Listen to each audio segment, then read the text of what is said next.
Good evening all. UTET के अपने miscellaneous questions की सीरीज को आगे बढ़ाते हुए आज एक क्वेश्चन आपके सामने में लाया हूँ। क्वेश्चन आप पढ़ सकते हैं। 3 circles touches each other externally. The distance between their centers is 5 centimeter, 6 centimeter and 7 centimeter. Then find the radii of the circles. 3 वृत्त एक दूसरे को बाह्य रूप से स्पर्श करते हैं। उनके केंद्रों के बीच की दूरी 5 सेंटीमीटर, 6 सेंटीमीटर तथा 7 सेंटीमीटर है। तो वृत्तों की त्रिज्या ज्ञात कीजिए। ठीक है, तो इससे पहले की क्लास में आप लोगों को मैं इन सर्किल का एक क्वेश्चन बता चुका हूँ और उम्मीद करता हूँ कि वो क्वेश्चन आप लोगों ने अच्छे से समझा होगा और उसके बाद जो क्वेश्चन आपको दिया था उसको आपने सॉल्व कर भी दिया होगा। तो आप देख लीजिएगा, ये ऑलरेडी हमारा एक वीडियो से पहले आ चुका है, इसमें डिस्कशन कर चुके हैं।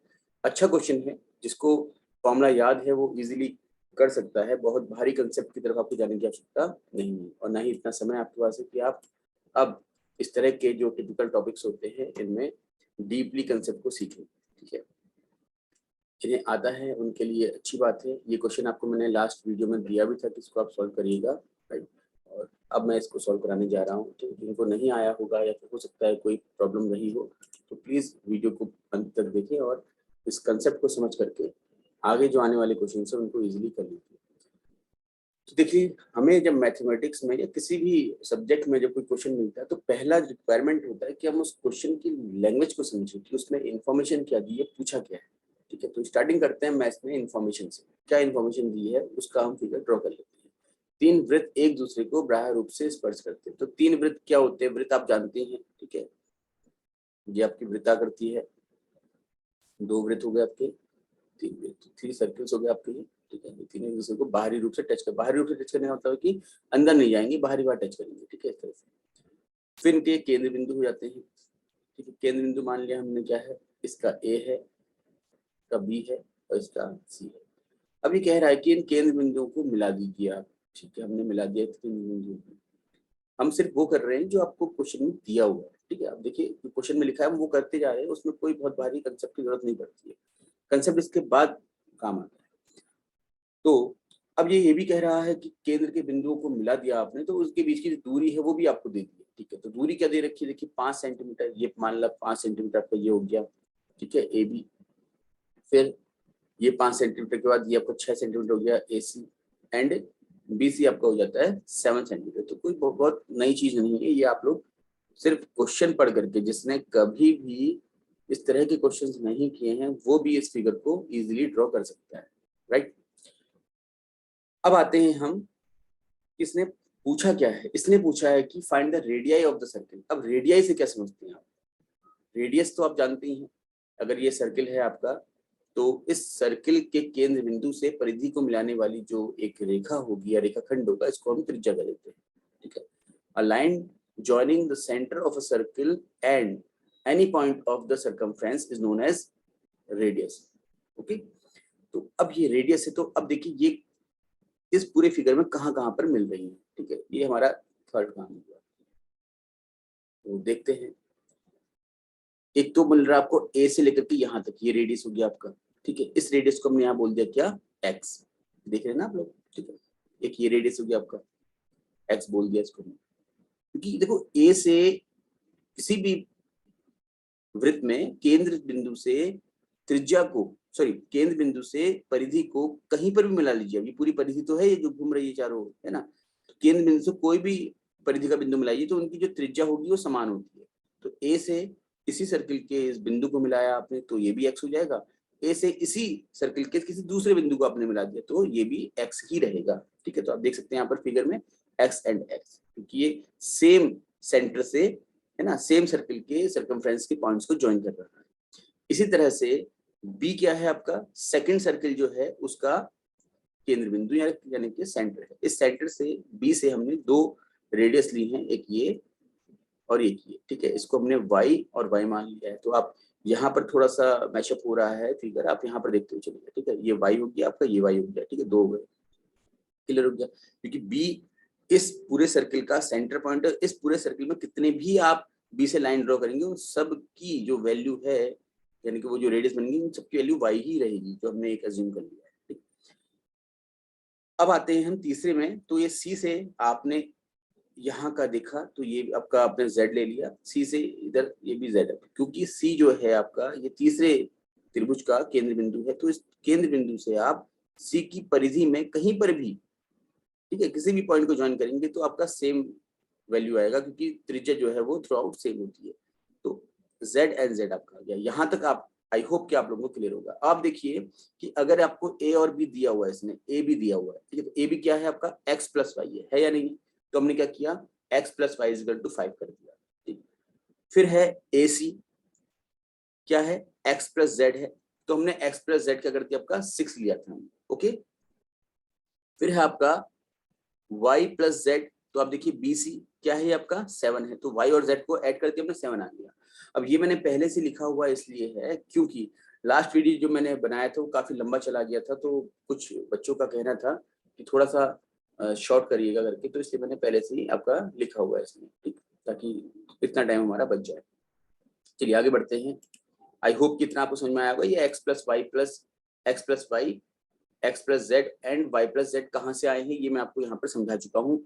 नहीं समझ में आता है तो मैं फिर से कह चुका हूँ कि आप डायरेक्ट मुझसे कांटेक्ट करके जो भी डाउट है पूछ लीजिएगा, और इन डाउट्स को पूछने के लिए कोई फीस भी नहीं है, ठीक है। ये आप लोगों के लिए एक प्रकार से बस एक हेल्पफुल वीडियो है कि आपको जहां पर मैथ्स में जिन बच्चों को प्रॉब्लम आती है वो उस प्रॉब्लम को सॉल्व आउट कर सके, स्पेशली यूटेट के कंसर्न, ठीक है।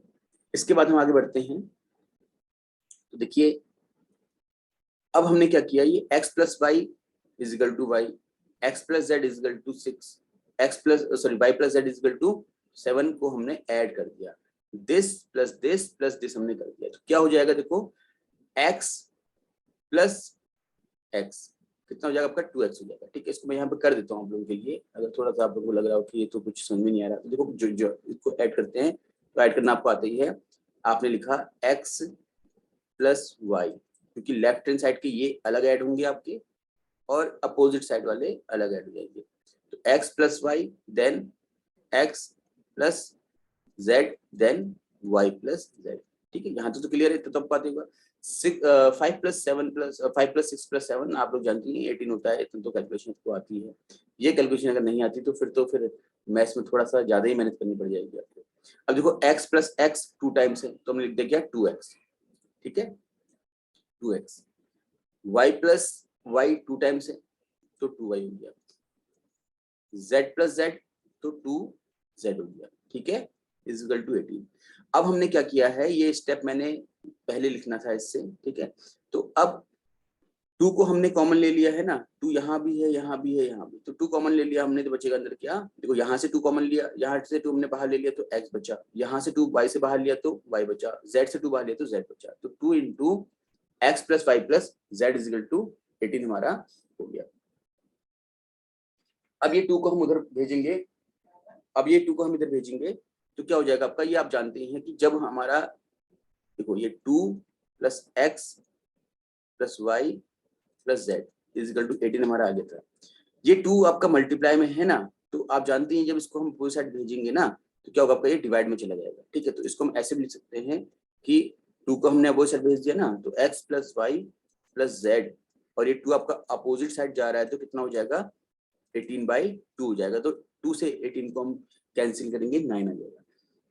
देखिए मैंने लास्ट वीडियो में भी कहा था कि मैं ये लेके चल रहा हूँ कि आप लोगों को ये जनरल कैलकुलेशन आती है, और जनरल कैलकुलेशन जनरल मैथमेटिक्स आती होगी तभी जाकर के आप इस तरह के क्वेश्चंस की तरफ जा पाएंगे, अदरवाइज तो मुझे लगता है कि ये क्वेश्चंस समझना वैसे टफ नहीं है, लेकिन बेसिक मैथ्स का तो नॉलेज कम से कम होना ही चाहिए। आई होप कि आप ये जानते होंगे, ठीक है, कि सर्कल क्या है, ट्रायंगल क्या है। अब ये भी नहीं बताया तो फिर तो नहीं हो पाएगा।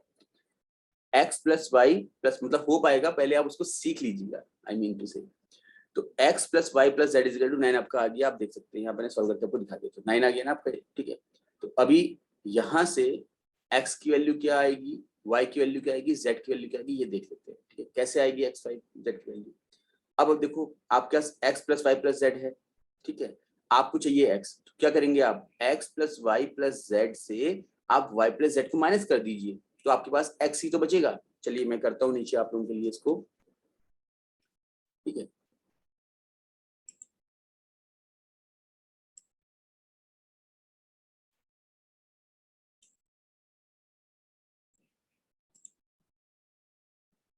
ठीक है, देखिए इस इक्वेशन में यहाँ पर देखिएगा, ये x plus Y plus Z is equal to 9, ये हमने निकाला है। ओके, इससे हमको फाइंड करना है अगर x क्या है, तो x हमको कब मिलेगा, जब हम इसमें से y और z हटा देंगे, यही तो है ना। अभी y प्लस z को हटाने के लिए आपके पास दो काम है, या तो y प्लस z की वैल्यू 7 रख दीजिए, यहाँ पर आप y प्लस z की जगह पर क्या करें आप 7 पुट कर दीजिए, ठीक है। तो जगह x plus 7 is equal to 9, then x is equal to 9 minus 7 that is 2, ठीक है।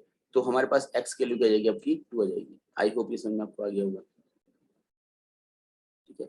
तो फिर से बोल देता हूँ, x plus Y plus z में से आपको x की वैल्यू चाहिए, तो आप क्या करें, y प्लस जेड की वैल्यू जो आपको यहाँ पर गिवन है, गिवन नहीं हमने निकाली है, तो 7 हमने रख दिया, ठीक है। अब 7 को अपोजिट साइड लेके जाएंगे, यहाँ प्लस का है तो उधर माइनस का हो जाएगा, तो 9 माइनस 7 आपका 2 होता है, तो x की वैल्यू आपकी 2 हो जाएगी।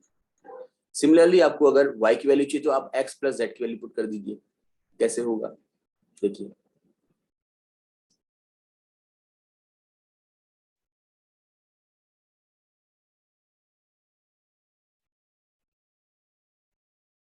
तो यहाँ पर ध्यान दीजिएगा आप, ठीक है। ये है हमारे पास x plus Y plus Z is equal to 9 already है, ये बने। हमको चाहिए किसकी वैल्यू, y की वैल्यू, ठीक है। y की वैल्यू चाहिए तो x प्लस जेड रख दो आप, तो x प्लस जेड क्या हमारे पास देखो 6 है ना, दिख रहा है ना आप लोगों को ये 6, ठीक है। तो x प्लस जेड इसकी जगह क्या रख दूंगा 6 रख दूंगा, तो 6 plus y is equal to 9। अब क्योंकि ये 6 प्लस का है तो अपोजिट साइड जाकर के माइनस का हो जाएगा, तो y is equal to 9 minus का 6। मैं फिर से कह रहा हूँ कि ये बेसिक्स हैं, आपको आने ही चाहिए।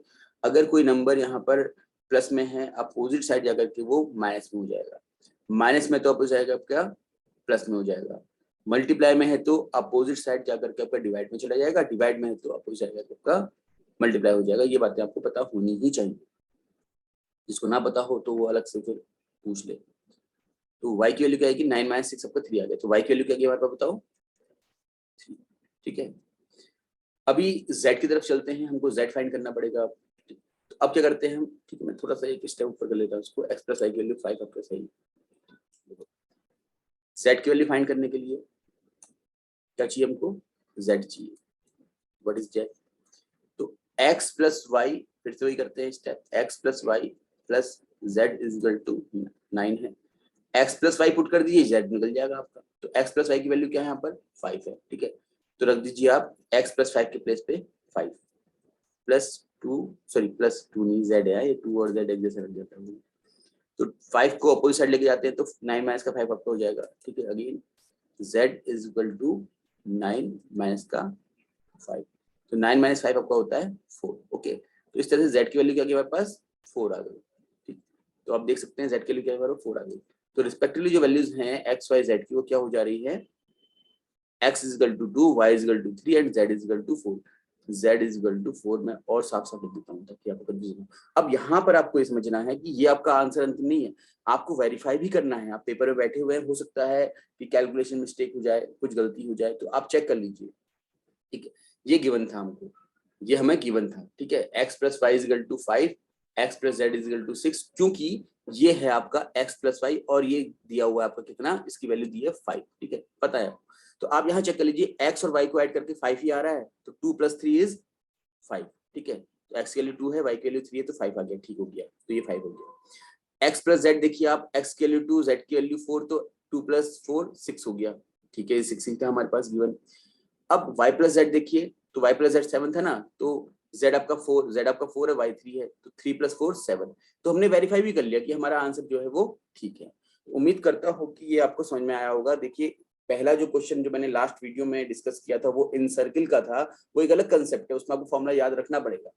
बट ये जो क्वेश्चन है ये एक जनरल क्वेश्चन है, जिसमें आपको सिर्फ ये पता होना चाहिए कि सर्किल की प्रॉपर्टीज क्या क्या होती हैं, वही रेडियस क्या होती है, समझ में आ रहा है, सर्कमफ्रेंस और सेंटर के बीच की डिस्टेंस एंड ऑल, ठीक, ये पता होना चाहिए आपको। इवन दो इसमें ट्रायंगल की प्रॉपर्टीज नहीं पता होंगी ना, तब भी काम चल जाए, ट्रायंगल की प्रॉपर्टी भी नहीं चाहिए, ओके। उम्मीद करता हूँ आपको समझ में आया होगा। तो अगर आपको समझ में आया हो तो एक बार कमेंट बॉक्स में यस जरूर लिख दीजिए, ठीक है।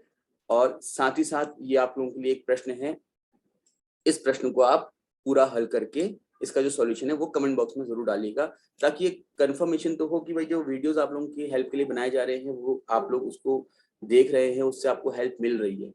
ठीक है, okay then, thank you all of you. ये फोर्थ क्वेश्चन जो आपका है इसको देख लीजिएगा। 3 circles touches each other externally. The distance between their centers is 9 centimeter, 7 centimeter and 5 centimeter. Find the radii of the circle. बहुत सिंपल सा प्रश्न है, सेम क्वेश्चन है। आप प्रीवियस क्वेश्चन को पहले समझिएगा, मैं फिर से कहूंगा 2 तरीके होते हैं करने के। पहला तो ये कि चलो इस क्वेश्चन को आपने कॉपी किया, फिगर्स ले लिए इसके, और आपने ऊपर से देख करके स्टेप्स को कॉपी करते हुए सॉल्यूशन कर लिया, बट ये नहीं करना। पहले ऊपर वाले क्वेश्चन को सॉल्व करने के बाद आप खुद से दोबारा उसी क्वेश्चन को करिए, एंड देन जब आपको लग जाए कि हाँ मुझे आ गया है, तब जाकर के आप इस क्वेश्चन को पकड़िए, सॉल्व कीजिए, और जो भी आपका आंसर आता है हो सके तो विद सॉल्यूशन, या फिर सिर्फ आंसर इसका कमेंट बॉक्स में आप कमेंट कर दीजिएगा। ठीक है, इतना ही काफी होगा ये जानने के लिए कि आप लोग वीडियो से हेल्प ले रहे हैं। Thank you all of you, have a good day. मिलते हैं नेक्स्ट वीडियो में नेक्स्ट क्वेश्चन के साथ। Thank you.